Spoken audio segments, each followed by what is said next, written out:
अस्सलाम वालेकुम, मैं हूं शाहजेब खानजादा। आज कराची की एक अहम कारोबारी इमारत पाकिस्तान स्टॉक एक्सचेंज पर 4 मुसल्लह दहशतगर्दों ने हमला किया, जिसे कानून नाफिज करने वाले इदारों ने अपनी बर वक्त कार्रवाई से नाकाम बना दिया। सुबह के वक्त जब पाकिस्तान स्टॉक मार्केट में कारोबार का आगाज हुआ, बड़ी तादाद में लोग स्टॉक एक्सचेंज की बिल्डिंग में दाखिल हो रहे थे। 4 दहशतगर्द गाड़ी में सवार होकर आए और सुबह 10:02 पर इमारत पर हमला कर दिया। दहशतगर्दों ने पहले स्टॉक एक्सचेंज के गेट पर दस्ती बम हमला किया और फिर अंधाधुंध फायरिंग शुरू कर दी। वहां मौजूद सिक्योरिटी गार्ड्स और पुलिस एहलकार फौरी तौर पर हरकत में आए, ऑपरेशन शुरू कर दिया। 8 मिनट में चारों दहशतगर्द मारे गए। 10 मिनट में कार्रवाई मुकम्मल हो गई। 25 मिनट में इमारत को क्लियर करार दे दिया गया और हमले के फौरी बाद कलदम जमात BLA ने वाक़े की जिम्मेदारी कबूल की और हमला आवारों की तस्वीर भी जारी कर दी गई। इस वाक़े की जो CCTV फुटेज सामने आई है, उसमें देखा जा सकता है कि एक कार दाखिली गेट पर आकर रुकती है। कार के पिछले दरवाजे खुलते हैं। फुटेज में 2 दहशतगर्द कार से उतरते हुए नजर आ रहे हैं। जैसे ही वो दाखिल होने की कोशिश करते हैं, दाखिली दरवाजे पर ड्यूटी पर मौजूद एहलकार ने उन्हें रोका, लेकिन दहशतगर्द फिर भी आगे बढ़ता है और फिर फायरिंग का तबादला देखने में आता है। उस दहशतगर्द को रोकने के बावजूद जब वो आगे बढ़ता है, इस दौरान 2 दहशतगर्द मारे जाते हैं और कानून नाफिज करने वाले इदारों के मुताबिक 2 हमलावर गेट के बाहर मारे गए, जबकि 2 आगे गए। मगर रेंजर्स और पुलिस मौके पर पहुंच गई और कार्रवाई के दौरान इमारत के इहाते में बाकी 2 दहशतगर्द भी मारे गए। आज हमलावरों की जानिब से फायरिंग और दस्ती बम के हमले के नतीजे में दरवाजे पर ड्यूटी पर मौजूद एक पुलिस एहलकार और स्टॉक एक्सचेंज के 3 सिक्योरिटी गार्ड भी शहीद हो गए, जबकि पुलिस एहलकार समेत 7 अफराद जख्मी हुए। वाक़े के बाद DG rangers Sindh major general Umar Ahmad Bukhari ने एडिशनल IG कराची गुलाम नबी मेमन के साथ मुश्तरका प्रेस कॉन्फ्रेंस करते हुए कहा कि हमें पूरी तरह इदराक है कि मुल्क दुश्मन एजेंसियों की कोशिश है कि बचे कुचे दहशतगर्द इदारों के जो सेल्स हैं और इसके अलावा उनके जो सहूलतकार हैं, उनका आपस में एक ताल्लुक कायम किया जाए। साथ ही उनका कहना था कि इस हमले की कड़ी 10 जून और 19 जून के हमले से मिलती है। जो मुल्क दुश्मन होस्टाइल इंटेलिजेंस एजेंसीज हैं, उनकी अभी काविश है कि जो बचे कुचे टेररिस्ट ऑर्गेनाइजेशंस के कोई सेल्स हैं, कोई स्लीपर सेल्स हैं, कोई उनके मददगार हैं, कोई सहूलतकार हैं, उनको आपस में उनका एक नेक्सस किया जाए, जिसमें से आपने जिनका नाम लिया, MK लंदन के कुछ रेवेनेंट्स, कुछ सब नेशनलिस्ट के कुछ टेंडेंसीज में, और BLA जो बलूचिस्तान के गुमराह लोग हैं, इनका किसी तरह नेक्सस करके सूबे के अंदर अमन को खराब किया जाए। इसी की कड़ी 10 जून के अटैक्स थे, इसी की कड़ी 19 जून के अटैक है। होस्टाइल एजेंसीज के खिलाफ की मदद के बगैर ये काम करना नामुमकिन है। इसके अलावा बताया गया कि ये दहशतगर्द तैयारी के साथ आए थे, होस्टेज बनाना चाहते थे, यानी यरगमाल लोगों को बनाना चाहते थे। DG रेंजर्स के मुताबिक इस हमले के ताने बाने 10 जून और 19 जून के हमले से मिलते हैं। अब 10 जून को सिंध रेंजर्स के एहलकारों को निशाना बनाया गया था। कराची के इलाके गुलिस्तान जौहर में सिंध रेंजर्स की मोबाइल पर मोटरसाइकिल सवार मुलजिमान ने हैंड ग्रेनेड से हमला किया था, जिसके नतीजे में एक एहलकार जख्मी हुआ था। इसके 9 दिन बाद 19 जून को कराची के इलाके लियाकताबाद 10 नंबर में एहसास प्रोग्राम के दफ्तर पर नामालूम अफराद ने दस्ती बम से हमला किया था, जिसमें एक शख्स जाँ बहक और रेंजर्स एहलकार समेत 8 अफराद जख्मी हुए थे। और इस वाक़े के 10 दिन बाद आज कराची स्टॉक एक्सचेंज की इमारत पर हमला हो गया। अहम बात यह है कि ये इमारत II चंडीगढ़ रोड पर वाक़ है, जहां शहर की कई अहम इमारतें मौजूद हैं। स्टेट बैंक, पुलिस हेडक्वार्टर्स और सिंध रेंजर्स का मरकजी दफ्तर भी यहाँ वाक़ है, जबकि पाकिस्तान स्टॉक एक्सचेंज में रोज़ाना सैकड़ों अफराद का जो कारोबार और रोज़गार के सिलसिले में आते हैं। अगर दहशतगर्द इमारत में दाखिल हो जाते तो ज़्यादा नुकसान का अंदेशा था, अगर वो यरगमाल बना लेते तो ज़्यादा नुकसान का अंदेशा था। स्टॉक मार्केट में कारोबार भी आज मुतासिर नहीं हुआ, बल्कि कारोबार में मजबूत रुझान देखने में आया कि CC 100 इंडेक्स 242 पॉइंट इजाफे से बंद हुआ।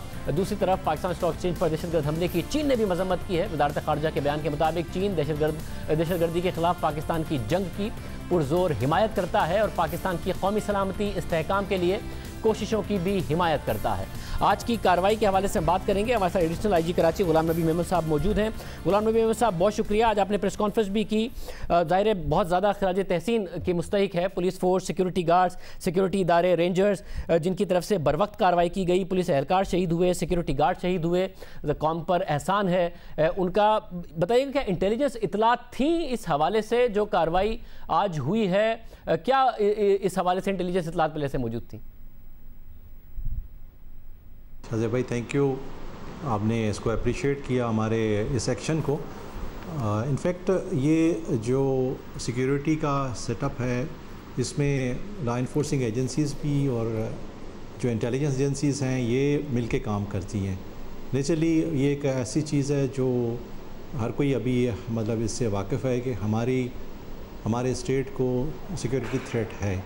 इसमें मतलब ये कि मैं ज़्यादा डिटेल में नहीं चाहूँगा, लेकिन ये कि हम जिस तरह के security alerts different security setup से हमें मिलते रहते हैं, उसके अगेंस्ट पुलिस और अदर लॉ इन्फोर्सिंग एजेंसीज़ काम कर रही होती हैं। तो नेचुरली ये एक ऐसा टारगेट था जो हमें आइडिया था कि इस पर किसी टाइम पे अटैक हो सकता है, लेकिन आप देखें कि इतने सिक्योरिटी अलर्ट्स ज़्यादा आते हैं तो हम अपने तरफ से पूरी कोशिश करते हैं कि अपने महदूद रिसोर्स में उनको रेस्पॉन्स दें। और आज शुक्र अल्हम्दुलिल्लाह जब ये आए और उन्हें अटैक किया तो हमारा सिक्योरिटी सेटअप जो वहाँ पे हमारी डिप्लॉयमेंट थी उन्हें अच्छा रिस्पांस दिया, और उस रिस्पांस में आप देखें कि विदिन 10 to 11 मिनट्स ये सारा जो इनका अटैक था वो प्रीएम्प्ट हुआ और चारों के चारों बंदे मारे गए। तो नेचुरली ये एक ऐसी चीज़ थी जो हमें इंफॉर्मेशन हमें मिली, हमारे पास इंफॉर्मेशन थी, इसी वजह से हमने वहाँ पे अपनी इफेक्टिव डिप्लॉयमेंट रखी हुई थी। मतलब आज और जो आपकी प्रेस कॉन्फ्रेंस थी उसमें भी ज़ाहिर बताया गया कि जो MKM लंदन के बचे कुचे हैं, इसके अलावा कुछ नेशनलिस्ट ग्रुप हैं, इसके अलावा BLA और फिर रॉ ज़ाहिर इसका फ़ायदा उठाएगी, जो भारतीय एजेंसी रॉ है, अगर उसे इस तमाम का मौका मिलता है। तो इस वक्त कराची ने ज़ाहिर एक बहुत ही एक दर्दनाक पीरियड देखा, उसके बाद लॉ इन्फोर्समेंट एजेंसीज़ की ज़बरदस्त कार्रवाई, पुलिस की ज़बरदस्त कार्रवाई की वजह से अमन आया। ये कितनी ख़तरे की बात है, इनके कितने सेल्स यहाँ पर मौजूद हैं, क्या इंटेलिजेंस इतलात हैं, या फिर ये इतने ऑर्गेनाइज नहीं है इस वक्त? मैं शाज़ेब भाई इसको समझता हूँ कि यस समटाइम्स ये इस तरह की वारदात करते हैं और आके थोड़ी डिस्टर्बेंस क्रिएट करते हैं। मैसेज इनका काम करने का ये होता है कि मैसेज जाए कि भाई लाइन ऑर्डर की सूरत है। लेकिन मैं आपको यकीन दिलाता हूँ कि जिस तरह के मतलब आप देखें कि मैंने जिस तरह आपको बताया कि 250 से ऊपर हमने टेररिस्ट पकड़े पिछले साल, इस दफ़ा भी हमने काफ़ी सारे पकड़े हैं। तो ये अगर वारदात करने में कामयाब होते या इस तरह की टेररिज्म करते तो यकीनन ज़्यादा नुकसान होता। लेकिन जिस तरह का मतलब हमारा सिक्योरिटी सेटअप है, अल्लाह की मेहरबानी से अच्छी तरह से काम कर रहा है और उसका नतीजा ये है कि ये पकड़े जाते हैं। हाँ, अलबत्ता कभी कभी ज़ाहिर है कि उनको एडवांटेज टाइम का और जगह के सिलेक्शन के उनके पास एडवांटेज होता है, तो वो कभी कभी इस तरह का अटैम्प्ट कर जाते हैं। लेकिन हम अपनी तरफ से पूरी कोशिश करते हैं कि उनको ये एडवांटेज ना लेने दें। तो आप देखें आज भी अल्लाह की मेहरबानी से हमारे सिक्योरिटी फोर्सेस ने, पुलिस ने बहुत ज़्यादा अच्छा रिस्पांस दिया, और मैं यकीन करता हूँ कि आइंदा भी अगर इस तरह की कोई अटैम्प्ट होगी तो इंशाल्लाह हमारी तरफ से बेहतर रिस्पांस होगा। बहुत शुक्रिया, हमारे साथ मौजूद थे गुलाम नबी मेमन साहब, और हम ज़ाहिर है पुलिस की जो आज कारकर्दगी है उस पर खराज तहसीन पेश करते हैं। सिक्योरिटी गार्ड्स की तरफ से जो कारकर्दगी थी, और वो बता रहे हैं कि इस वक्त जो इंटेलिजेंस एजेंसीज़ हैं, इसके अलावा पुलिस रेंजर्स सब अलर्ट हैं इस मामले के हवाले से। प्रोग्राम में आगे बढ़ते हैं।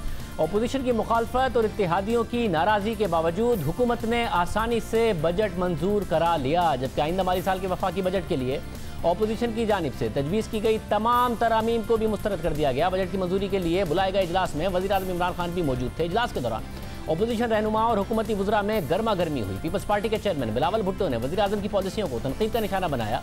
उनका कहना था कि वज़ीर आज़म नोटिस ना लिया करें, मुल्क का बेड़ा गर्क करने पर माफ़ी मांगें। उन्होंने कहा कि वज़ीर आज़म इमरान खान के लिए दो ऑप्शन हैं, वो गलती का एतराफ़ करें और सबको साथ लेकर चलने का ऐलान करें, या फिर इस्तीफ़ा दें और घर जाएँ। बिलावल भुट्टो के इल्ज़ामात पर वज़ीर ख़ारजा शाह महमूद कुरैशी ने कहा कि वज़ीर आज़म नोटिस लेने के लिए ही आए हैं।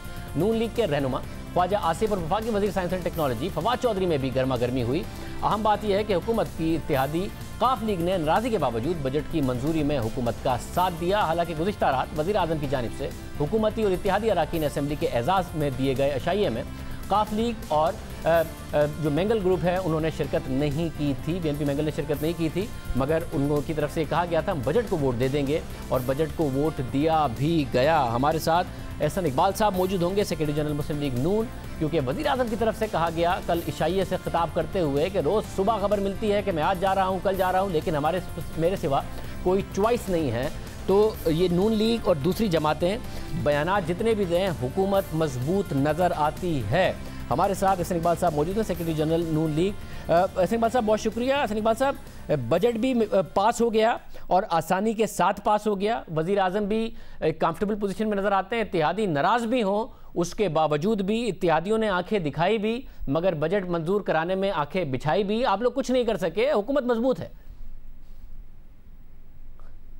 देखिए शाहजेब, सबसे पहली बात तो यह है कि अपोजिशन के पास कुछ देने के लिए नहीं है। हुकूमत के पास तो बहुत से वसाइल हैं जिससे वो इत्तेहादियों को खरीद भी सकते हैं, खुश भी कर सकते हैं।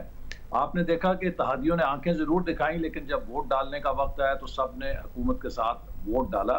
तो जब तक उनके इत्तेहादी उनके साथ हैं तो एक अददी अक्सरियत असम्बली के अंदर उन्हें हासिल है। लेकिन आज की वोटिंग में आपने ये देखा, जो मैजिक नंबर है आधी तादाद से ज़्यादा वोट लेने का, 172 क्रॉस करने का, वो उसे नहीं कर सके। तो ये एक नफसियाती दबाव में ज़रूर हैं उनके इत्तेहादी, और ख़ुद उनकी अपनी सफ़ों के अंदर कुछ MNAs हैं जो उनसे नाराज़ हैं।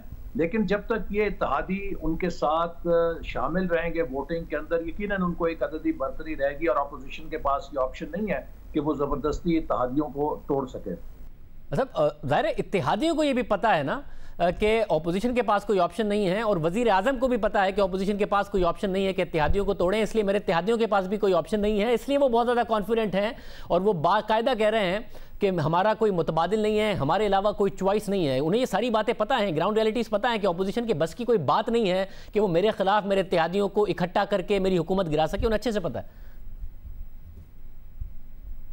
अगर माजी कोई इस बारे में हमारे लिए सबक रखता है तो इस किस्म के बयानात किसी मजबूती की अलामत नहीं है, बल्कि कमज़ोरी की अलामत है। जब इंसान अंदर से खोखला होता है, अंदर से कमज़ोर होता है, तो वो अपने आप को मजबूत साबित करने के लिए इस तरह के बयानात देता है। और वज़ीर आज़म का ये कहना कि मेरे अलावा कोई चॉइस नहीं है, तारीख का मुंह चढ़ाने के मुतरादिफ है, क्योंकि तारीख भरी हुई है ऐसे लोगों के बहुत बड़े बड़े क्लेम से कि जो वो समझते थे कि वो इंडिस्पेंसिबल है। मैं आपको एक मिसाल देना चाहता हूँ। आप 2007 में जाएं, फरवरी 2007 तक लोग कहते थे कि 2008 का इलेक्शन जनरल मुशर्रफ का है, और 13 तक ये मौजूद है। उसके बाद 13 से 18 भी इनके अलावा कोई और नहीं है, चॉइस ही कोई नहीं है। आपने देखा एक महीने में हालात ने ऐसा करवट उठाई कि 2007 के अंदर ही जनरल मुशर्रफ चलते हुए। तो इसलिए इस तरह के बयानात से कोई मजबूत नहीं होता, असल बात उनकी कारकर्दगी है। और मैं ये बात आपके प्रोग्राम के जरिए पाकिस्तान के तमाम शहरियों को और स्टेक होल्डर्स को सुनाना चाहता हूँ कि ये हुकूमत मुल्क के लिए मुआशी खतरा बन चुकी है, क्योंकि इनके पास ना सलाहियत है गवर्नेंस की, ना इनके पास ये सलाहियत है कि ये मुल्क के अंदर एक ब्रॉड कंसेंसस पैदा कर सकें। और सबसे बड़ी बात यह है कि इस वक्त इन पर एतमाद खत्म हो गया। देखिए, कोई बजट या कोई मईशत एक माहौल के अंदर चलती है, जब मुल्क के अंदर क्राइसिस ऑफ कॉन्फिडेंस हो, क्राइसिस ऑफ डिसीजन मेकिंग हो, किसी सरकारी दफ्तर में कोई फैसला करने के लिए तैयार नहीं है, क्योंकि एक इंटिमिडेशन की फजा है। वैसे वो जर पाकिस्तान में हुकूमतें गवर्नेंस और पॉलिटिक्स दोनों से चलती हैं, और ज़्यादा बड़ा किरदार पॉलिटिक्स का होता है। अगर किसी हुकूमत की पॉलिटिक्स फेल हो जाए, गवर्नेंस अच्छी भी हो, तो उसके लिए सर्वाइव करना मुश्किल हो जाता है। और आप तो से ज़्यादा ये हिस्ट्री किसको पता है?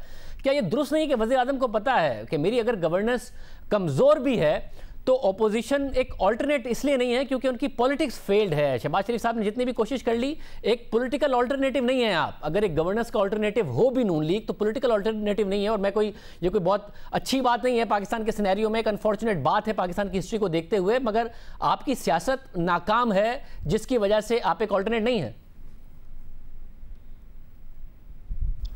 देखिए शाहजेब, उसमें एक हद तक तो इस चीज को भी और इस सोच को दखल था कि हम नहीं चाहते थे कि इस हुकूमत को प्री मेच्योरली डिसलॉज किया जाए ताकि ये शहीद ना बने। इमरान खान साहब ये ना कहें कि पाकिस्तानों, मैंने तो आपके लिए चांद और सितारे तोड़ लाने थे, मुझे ऑपोजिशन ने चलने नहीं दिया। तो इनकी इनकॉम्पिटेंस को फुली एक्सपोज करना भी एक हमारी हिकमत अमली थी। और मैं समझता हूँ कि अब 2 साल काफ़ी अरसा है, हर किसी को यकीन हो गया है। आप देखिए कि तवातर से जो क्राइसिस आए हैं, हर चीज़ को इन्होंने बिगाड़ा है। चाहे वो पोलियो है, हम 0 पे चले गए थे, अब आज हम रेड जोन में चले गए हैं। डेंगू आया, उसको मैनेज नहीं कर सके। लोकस्ट आई, उसको नहीं मैनेज कर सके। कोरोना के ऊपर हम पूरी दुनिया का एक तमाशा बन गए हैं, और ये हमें कह रहे हैं कि दुनिया हमसे सीख रही है। दुनिया हम पे बैन लगा रही है कि पाकिस्तान के लोगों को आने में बंद करो। आज ये सब की इनकी नाकस हिकमत अमली की वजह से है। इसी तरह जो हमारे कारोबारी इदारे हैं वो अब सब बंद हैं, इंडस्ट्री मफलूज है,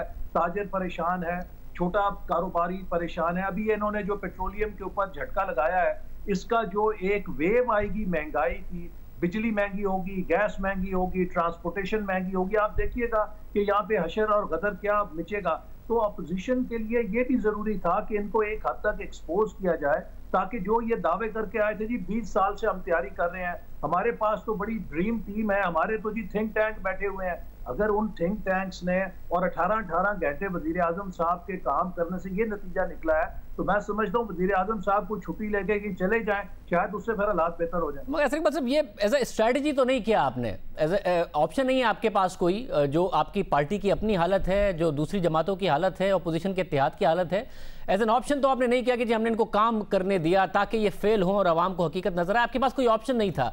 और वैसे भी हुकूमत को 5 साल तो मिलने चाहिए, अगर अपनी गलतियों से सीखें, अपनी गलतियों की तस्हीह करें, मुल्क की गवर्नेंस को बेहतर करें, उसका मौका तो उसको मिलना ही चाहिए।